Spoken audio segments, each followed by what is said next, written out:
Pois o alonxamento do que sería música tradicional, a música propia de zanfona,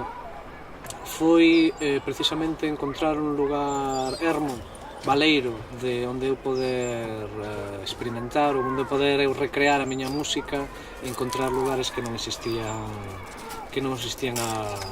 a tantón ou eran moi pouco coñecidos. Entonces ese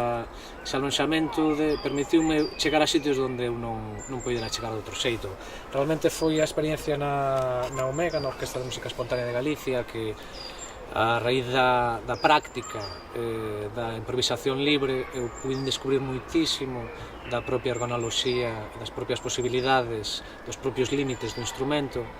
e onde eu cheguei a puntos onde non me imaginaba cando empecé un instrumento. A música se podían conseguir dun sintetizador medieval, como sería a zanfona. Foi cando eu cheguei a esos puntos e os practiquei moito que eu voltei un pouco a esencia do instrumento, a buscar o bordón, a buscar os sons incidentais, os sons accidentais que a propia instrumento provoca, para adaptalos á música tradicional. Realmente foi esa viaxe de ida e de volta que a mí me permite agora ter un poquinho máis de liberdade e bastante máis seguridade a hora de tocar música tradicional. Para min é tan natural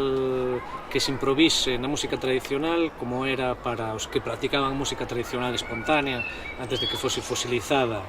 no folclorismo, donde se sentaron patróns e se sentaron as bases para decir que iso era tradicional e que non se podía mover. Eu creo que realmente a música tradicional é a que se move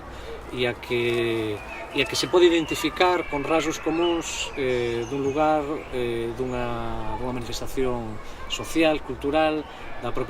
propio pobo que o queira practicar. Entonces, realmente non entendo ou quero entender que o que facemos nós non deixa de ser música moi tradicional, aínda que, por suposto, teña connotacións ou componentes rompedores ou arriscados, precisamente tamén porque a deriva que leva esta posmodernidade é así de críptica e de complexa e de caleidoscópica.